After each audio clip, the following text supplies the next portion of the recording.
आज की एक और बड़ी खबर, हरियाणा चुनाव में बुरी तरह से हारने के बाद कांग्रेस पार्टी ना किस तरह से इंडिया गठबंधन या इंडी गठबंधन में ही घिर गई है ना। सबने कांग्रेस पार्टी से किनारा करना शुरू कर दिया है और कांग्रेस इंडी गठबंधन में कैसे घिर गई है ना, अब आपको यह बताने जा रहे हैं। भारत माता की।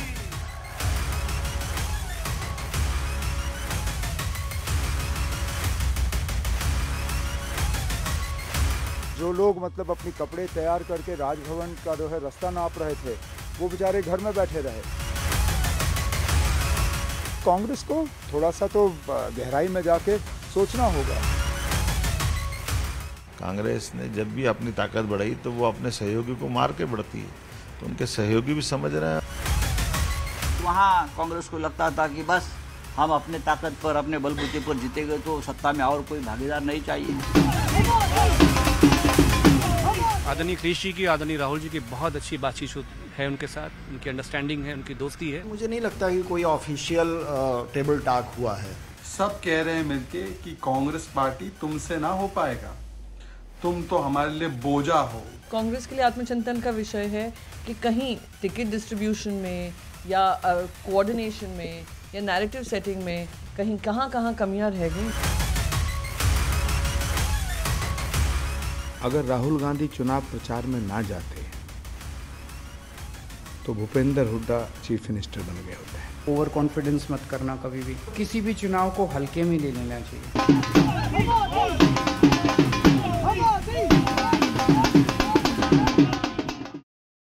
बुरे दिन आते ना, हर कोई सुनाकर चला जाता है साहब। हर कोई सुना रहा है कांग्रेस पार्टी को, हर कोई। जिसकी जमानत जब्त हो गई आम आदमी पार्टी, वो भी सुना रही है कांग्रेस को। ओवर कॉन्फिडेंस में मत आना, खुद का क्या हाल है पता नहीं, लेकिन आम आदमी पार्टी भी कांग्रेस पार्टी को सुना रही है। उधर शिवसेना कांग्रेस पार्टी को सुनाकर चली जा रही है कि अहंकार हो गया, ये हो गया, वो हो गया है। वहां उमर अब्दुल्ला कांग्रेस पार्टी साथ में चुनाव लड़ रहे हैं, कांग्रेस पार्टी को सुना रहे हैं। कांग्रेस पार्टी को सोचना पड़ेगा। कांग्रेस पार्टी की स्थिति बहुत कमजोर हो गई है, हर कोई सुनाकर जा रहा है। मतलब हरियाणा चुनाव में हार के बाद कांग्रेस पार्टी अब विरोधियों से ज्यादा ना अपनों के निशाने पर है। इंडी गठबंधन में कांग्रेस के सहयोगी पार्टियां ही उसकी चुनावी रणनीति पर सवाल उठा रही है। कोई कांग्रेस को अहंकारी बता रहा है तो को कांग्रेस के ओवर कॉन्फिडेंस से जोड़ रहा है। हरियाणा के नतीजों के बाद कांग्रेस का ऐसा हाल हो गया, मैं बार बार कह रहा हूं कि जो अपनी जमानत नहीं बचा पाए वो भी कांग्रेस को सुना रहे हैं। पूरी कहानी सुनाने से पहले ये सुनाने वाली पूरी कहानी आपको सुनाए एक लाइन में। अच्छा, एक बड़ी खबर यह भी है कि अखिलेश यादव ने उपचुनाव में अपने उम्मीदवारों का एक तरफा ऐलान कर दिया 6 सीटों पर। अखिलेश, अब जिसको लेकर सवाल उठ रहे कि क्या अखिलेश यादव ने कांग्रेस को साइकिल से उतार दिया, जो हरियाणा चुनावों में हाल हुआ। अब अखिलेश यादव ने एक तरफा 6 सीटों पर उम्मीदवारों का ऐलान कर दिया। एक तरफा आप कहा जा रहा है कि क्या साइकिल से उतार दिया। पूरी कहानी सुनिएगा, लेकिन सामना में क्या लिखा है वो भी और सुनिए आप। दरअसल एक तरफा ऐलान हुआ इंडी गठबंधन में कांग्रेस के सहयोगी शिवसेना ने यूबीटी उद्धव ठाकरे वाली, यहां तक कह दिया कि जीती हुई पारी को हार में कैसे बदला जाए ये कांग्रेस से सीखना चाहिए। ये यूबीटी शिवसेना भी सुना रही है कांग्रेस को। शिवसेना यूबीटी ने आज अपने मुखपत्र सामना में हरियाणा की चुनावी नतीजों पर एक लेख लिखा। इसमें कहा गया कि हरियाणा में कांग्रेस की हार की वजह ओवर कॉन्फिडेंस, अति आत्मविश्वास, ठीक, और स्थानीय नेताओं की गुटबाजी है। सामना के इस लेख में लिखा गया कि हरियाणा में बीजेपी विरोधी माहौल था। कोई नहीं कह सकता था कि हरियाणा में दोबारा बीजेपी की सरकार आएगी। लगता था कि कांग्रेस की एक तरफा जीत होगी, लेकिन जीती हुई पारी को हार में कैसे बदला जाए ये कोई कांग्रेस से सीखे। ये मैं नहीं कह रहा हूं, ये शिवसेना यूबीटी यानी कि सामना में लिखा गया। संजय राउत भी अलग से सुना रहे हैं। शिवसेना यूबीटी के इस हमले के बाद कांग्रेस पार्टी ने इस पर नाराजगी जताई और नाना पटोले ने कहा कि ये ठीक नहीं है संजय राउत जो कह रहे हैं। कांग्रेस के नेताओं ने नाराजगी जताई। दोनों पार्टियों के बीच वार पलटवार शुरू हो गया। कांग्रेस नेता नाना पटोले ने कहा है कि एक अलायंस में रहकर एक दूसरे पर इस तरह के आरोप लगाना बहुत गलत बात है। उन्होंने किस आधार पर लिख दिया मुझे नहीं पता, लेकिन संजय राउत के बयान से हमें आपत्ति है। सुनिए साहब, गृह युद्ध छिड़ गया इंडिया अलायंस में। इंडिया गठबंधन नहीं बन पाया क्योंकि वहां कांग्रेस को लगता था कि बस हम अपने ताकत पर, अपने बलबूते पर जीतेंगे तो सत्ता में और कोई भागीदार नहीं चाहिए। हमारे जैसे छोटे छोटे दल हैं, हमारे खाते में 1-2 सीटें आ जाती तो जरूर ये जो चित्र है, ये निर्णय है जो जनता ने दिया, उसमें जरूर बदलाव होता। कौन से आधार पे उनने लिखा है क्या है, महाराष्ट्र में ऐसा कुछ नहीं है। अब वो कौन से आधार पे लिखने का करके लिखा है हमें क्या पता, लेकिन आज बिल्कुल चर्चा होगी और बिल्कुल चर्चा करेंगे, क्योंकि सार्वजनिक रूप में इस तरह से अलायंस को ये एलिगेशन नहीं लगा सकते। देखिए तो फैक्ट है, देखिए कांग्रेस पार्टी की स्टैंडिंग कमजोर हुई है और नेगोशिएटिंग पावर, बार्गेनिंग पावर कमजोर हुई है नतीजों के बाद। हरियाणा में जो हाल हुआ, उस समाजवादी पार्टी के अध्यक्ष अखिलेश यादव जी का तो अलग ही हो गया। उन्होंने यूपी में उपचुनाव के लिए जो 10 सीटों पर होने हैं ना, 6 उम्मीदवारों की घोषणा कर दी, लेकिन इसके लिए उन्होंने कांग्रेस से कोई चर्चा नहीं की। उधर हरियाणा के नतीजे, उधर अखिलेश यादव ने एक तरफा 6 सीटों पर ऐलान।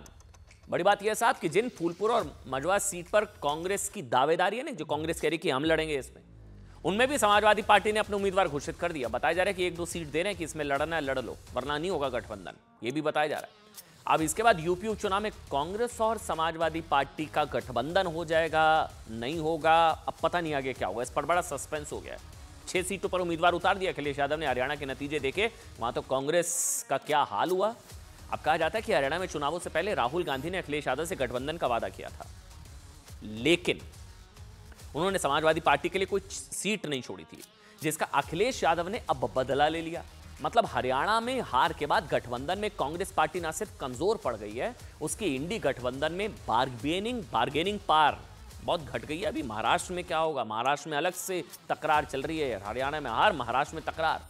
इंडी अलायंस की पार्टियां किस तरह कांग्रेस को नसीहत दे रही है ना, अब आपको दिखाते हैं। आम आदमी पार्टी के साथ साथ कांग्रेस ने हरियाणा में गठबंधन से इंकार कर दिया था, वो भी कांग्रेस पर हमलावर है आम आदमी पार्टी। कल हरियाणा के नतीजे आए, कल ही अरविंद केजरीवाल जी ने अपनी पार्टी के कार्यकर्ताओं को नसीहत देते हुए कांग्रेस पर निशाना साधा। उन्होंने कहा कि किसी को भी चुनाव में हल्के में नहीं लेना चाहिए, हर चुनाव कठिन होता है। मतलब बार बार मैं कह रहा हूं, सोचिए जो आम आदमी पार्टी खुद हरियाणा में 1 सीट भी नहीं जीत सकी, कहां जमानतें जब्त हो गई, वो कांग्रेस पार्टी को नसीहत दे रही है। बुरे दिन आते तो कोई भी सुनाकर चला जाता है। हरियाणा में आम आदमी पार्टी 90 में से 89 सीट पर चुनाव लड़ी, एक भी सीट आम आदमी पार्टी नहीं जीती।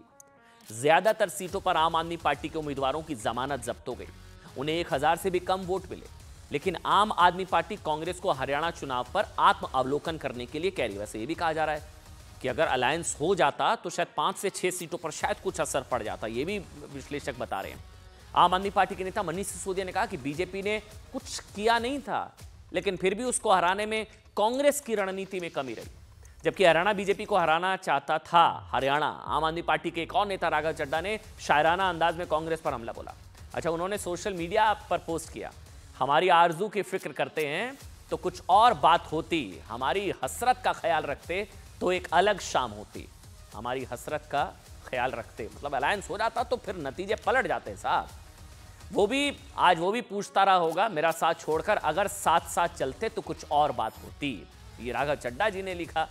और इसके अलावा तमाम दूसरे नेता, नेशनल कॉन्फ्रेंस भी अलग से, उमर अब्दुल्ला ने कहा है कि जो लोग कपड़े तैयार करके राजभवन का रास्ता नाप रहे थे वो बैठे रह गए।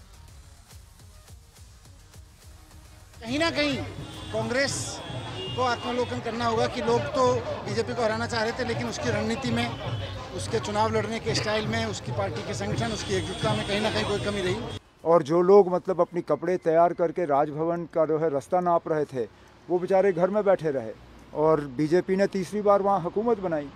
अब इसके पीछे क्या वजूहात हैं, उस पर कांग्रेस को थोड़ा सा तो गहराई में जाके सोचना होगा। कांग्रेस के लिए आत्मचिंतन का विषय है कि कहीं टिकट डिस्ट्रीब्यूशन में या कोऑर्डिनेशन में या नैरेटिव सेटिंग में कहाँ कमियां रह गई। राहुल गांधी अगर नहीं जाते तो निश्चित वहाँ कांग्रेस की सरकार बनती।